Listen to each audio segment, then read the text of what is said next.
دنیا میں ایک خوف کی ایک فضا بنی ہوئی ہے. ہر کوئی اس قدر دہشت زدہ ہے موت سے کہ جیسے دنیا میں جو لوگ بستے ہیں ان کو موت آنی ہی نہیں ہے. کافروں کا خوف تو مجھے سمجھ آتا ہے کہ وہ تو اللہ اس کے رسول صلی اللہ علیہ وآلہ وسلم کو مانتے ہی نہیں. ان کے پاس تو دنیا اور آخرت کا وہ تصور ہی نہیں ہے جو مسلمانوں کے پاس ہے. لیکن ہم مسلمانوں کو کیا ہو گیا کہ خوف اور دہشت میں اس طرح مبتلا ہے کہ جیسے ہماری موت اسی بیماری سے واقع ہونے والی ہے. یاد ہے سیدی رسول اللہ نے امت کی جب یہ حالت بیان فرمائی تھی تو کیا فرمایا تھا کہ آج پوری دنیا میں جو ہم رسوا ہیں، ہم ذلیل ہو رہے ہیں، ہماری نہ عزت ہے، نہ آبرو ہے، نہ معیشت ہے، نہ اقتدار ہے، نہ طاقت ہے. تو اس کی وجہ سیدی نے یہ بیان فرمائی تھی کہ حب الدنیا و کراہیت الموت، دنیا کی محبت اور موت کا خوف. ذرا انسان غور کرے کس بات سے تم خوف زدہ ہو. ہم مسلمان تو شہادت کی تمنا کرتے ہیں. ہم مسلمانوں کے لیے یہ موت زندگی کا اختتام تو نہیں ہے، یہ تو ایک صبح دوام زندگی ہے، ایک نئی زندگی کا آغاز ہوتا ہے. جہاں تک سیدی رسول اللہ نے اس امت کی بشارتیں اور خوشخبریاں جو آپ نے ہمیں عطا فرمائی ہیں، اس میں آپ نے ہمیں بیان فرمایا ہے کہ اس بیماری سے کس طرح بچنا ہے، طاعون سے یا پلیگ سے کس طرح بچا جاتا ہے. ایک تو پوری دنیا نے سیدی کے حکم کی تعمیل نہیں فرمائی. جب کہا گیا کہ اس طرح کی بیماریاں پھیل جائیں تو جس علاقے میں تم ہو تم وہیں رک جاؤ، سفر مت کرو. اور اگر تمہیں پتہ لگتا ہے کہ کسی علاقے میں بیماری ہے تو وہاں مت جاؤ، اور اگر تمہارے علاقے میں بیماری پھیلتی ہے تو وہاں سے مت نکلو. کوارنٹین کا کانسیپٹ تو سیدی رسول اللہ نے ہمیں پہلے دیا تھا، مگر پھر یہ بھی فرمایا ساتھ کہ چلو اگر بیماری پھیل بھی جاتی ہے تو مسلمانوں کے لیے خاص طور پر ان پلیگز اور ان طاعون کے بارے میں سیدی نے فرمایا تھا کہ اگر کوئی اللہ اس کے رسول پر پیار کرنے والا اور ایمان لانے والا اگر اس بیماری سے مارا جاتا ہے تو وہ شہادت کی موت ہے. جس طرح ایک عورت بچے کو ڈیلیور کرتے ہوئے اگر جاتی ہے تو شہید ہوتی ہے. تو ہم مسلمان کس بات سے خوف زدہ ہیں؟ اپنے اعمال اس طرح رکھو کہ اگر تم کسی بھی وجہ سے مارے جاتے ہو یا مر جاتے ہو تو سیدی رسول اللہ کے پاس جانے کی کوئی شکل تو ہو ہمارے پاس. ہمارے اعمال کا عالم یہ ہے کہ ہم موت سے خوف زدہ ہیں. توحید اور شرک اور بدعت کا سب سے بڑا لیکچر دینے والے خادم الحرمین شریفین کا عالم یہ ہوا کہ پہلا خطرہ کیا آیا، اس نے مسجد نبوی اور روضہ پاک اور حرم شریف ہی بند کر دیا. اور آج پوری دنیا، مسلمان دنیا میں دیکھتا ہوں لوگ دہشت کے عالم میں. اللہ سے ڈرو. کس بات پہ تم خوف زدہ ہو رہے ہو؟ جو انسان آج اس دنیا میں آیا اس نے مرنا ہے.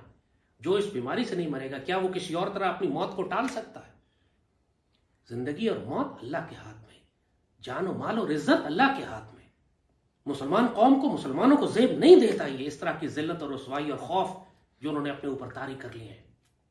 احتیاط کرو، تمہیں احتیاط کرنے کا حکم ہمیں سیدی نے فرمایا ہے، ہمیں دین میں طریقہ بتایا گیا.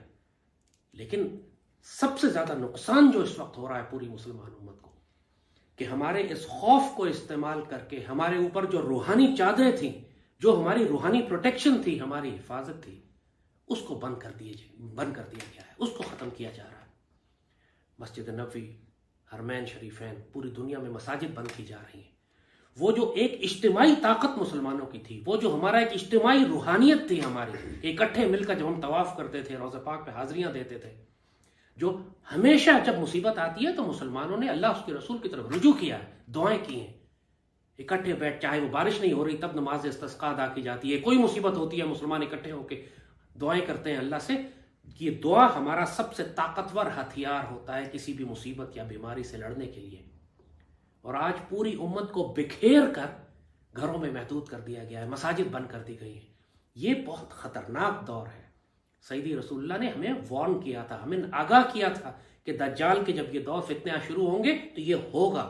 حج کا موقوف ہونا، عمرہ کے بند ہونا، مسلمانوں کا خوف میں مبتلا ہونا، حب الدنیا و کراہیت الموت میں جانا، یہ ساری باتیں سیدی نے بیان فرمائی تھیں.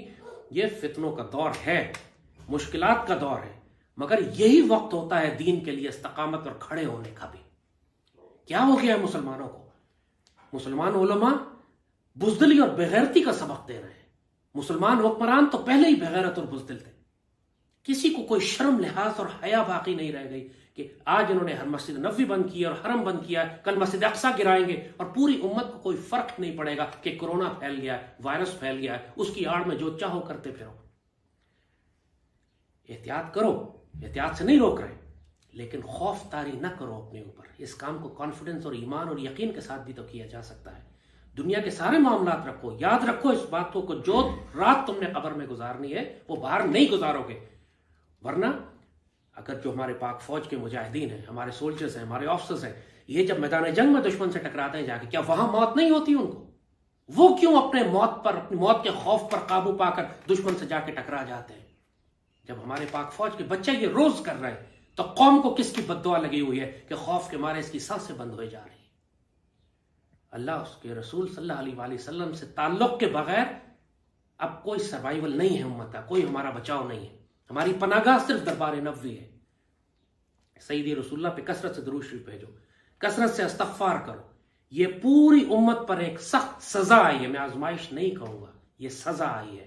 ہماری بدعمالیاں جو اتنے عرصے سے ہم کر رہے تھے, کوئی مسلمان ملک ایسا نہیں ہے جہاں شریعت نافذ ہو. ہم زمانہ جاہلیت کے اس دور میں واپس چلے گئے تھے جہاں اسلام اپنے آغاز کے وقت تھا. یہ سزا آنی تھی. جب ہلاکو خان کو اللہ نے بھیجا تھا تو وہ سزا کے طور پر بھیجا تھا, رحمت کے طور پر نہیں بھیجا تھا. اس وقت کی امت کو صاف کر دیا گیا تھا. پھر اللہ نے نئی نسل پیدا کی. یستبدل قوم غیرکم ولا تضرہ شیئا, اللہ قرآن میں کہتا ہے بدل کے رکھ دے گا تم کو وہ, اگر تم اللہ کے احکامات پہ نہیں چلو گے, اور تم کچھ بھی نہیں کر سکو گے اس اللہ کا. اور اس مالک نے آج دکھا دیا.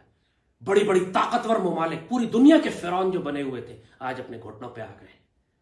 میں نے کہا ہمیں اللہ تعالیٰ ہمیشہ نمرود کو مچھر سے مارتا ہے, ابراہا کو ابابیلوں سے مارتا ہے. مالک کو زمانے کے فرعونوں کو تباہ کرنے کے لیے کوئی بڑی بڑی فوجیں بھیجنے کی ضرورت نہیں ہے. کافروں سے جیسے ہم نے کہا, وہ تو جو خوف میں مبتلا ہیں تو سمجھ آتی ہے بات. مسلمانوں کو کس کی بد دعا لگ گئی؟ تو پوری قوم سے ہم کہیں گے, تم سب سے ہم یہ بات کہیں گے, سیدی رسول اللہ کے پاس لوٹ کے واپس جاؤ, سیدی کے پاس حاضریاں دو, درود شریف پڑھو کثرت سے, صدقہ خیرات کرو, باوضو رہو, اپنے آپ کو پاکیزہ رکھو. ہمارے دین نے سب طریقے بتائے ہوئے ہیں. آج پوری دنیا نقاب بھی لے رہی ہے. ناک کان صاف کرنے کا وہ طریقہ جو ہمارے وضو کرنے کا طریقہ ہے وہ اختیار ہو رہا ہے. ہم کو اپنے دین کی طرف واپس لوٹنا پڑے گا, اجتماعی توبہ کرنی پڑے گی. یہ پوری امت پر سزا ہے, اور پاکستانی قوم سے تو خاص طور پر میں کہوں گا کہ تم پر تو پے در پہ عذاب نافذ ہو رہے ہیں. بھوک کا عذاب بھی, خوف کا عذاب بھی, دشمنوں کا عذاب بھی, تمہاری عزت اور حرمت اور آبرو بھی لٹ رہی ہے, تمہاری زمینیں بھی دشمن لے کر جا رہا ہے. توبہ کرنے کا وقت ہے. لیکن ساتھ ساتھ اس قوم سے ہم کہیں گے حوصلہ رکھو, اللہ ہے ہمارے ساتھ. ہم سیدی رسول اللہ کی امت ہیں, ہمیں اللہ نے چھوڑا نہیں ہے. جو اللہ اس کے رسول صلی اللہ علیہ وآلہ وسلم سے تعلق رکھے گا وہی بچے گا. اور اگر مارا بھی جاتا ہے اس میں تو شہید کی موت مرے گا, چاہے میدان جنگ میں ہو یا تعاون سے ہو. اور جس کا دنیا میں, جس کے ظاہری زندگی میں اللہ اس کے رسول کے کوئی مقام, کوئی جگہ نہیں تھی, وہ پھر کتے کی موت مرے گا. اس کو خوفزدہ ہونا بھی چاہیے. اپنے اعمال کو درست کریں, اور مسلمان اپنے آپ کو رسوا نہ کریں اللہ کے رسول کے آگے کہ اس طرح خوف کھا رہے ہو موت سے جیسے کافر موت کا خوف کھاتے ہیں. ہم مسلمان سیدی رسول اللہ صلی اللہ علیہ وآلہ وسلم سے پیار کرنے والے ہیں, اور ہمارا ایمان ہے کہ انشاءاللہ مرنے کے بعد ہم سیدی کے قدمین شریفین میں جائیں گے. جب یہ یقین اور ایمان ہو پھر موت سے ایسے خوف نہیں کھاتے. اپنے آپ کو رسوا اور ذلیل نہ کرو, اپنے آپ کو اتنا ڈیگریڈ کرو, اتنا ذلیل و مسکین نہ بنا دو, پھر اللہ تعالیٰ تم کو ہٹا ہی دے اور وہ کہے کہ مجھے اس قوم کی ضرورت ہی نہیں ہے. تھوڑی غیرت, تھوڑی شرم اور حیا کے ساتھ کھڑے ہو. انشاءاللہ اللہ خیر کرے گا. یہ ایک سزا ہے, گزر جائے گی, لیکن ہمیں توبہ اور استغفار کرنی ہے. اللہ پاکستان کا محافظ ہو, اللہ امت رسول کا محافظ ہو. اللہ ہمارے حکمرانوں کو عقل دے کہ اس معاملے میں, اس مصیبت میں, اس آزمائش, اس مشکل گھڑی میں قوم کی قیادت کرنے کے قابل ہو. اللہ حافظ و ناصر و مالک ہو اس امت رسول صلی اللہ علیہ وآلہ وسلم کا. مشکل وقت ہے لیکن حوصلے کے ساتھ. پاکستان زندہ باد.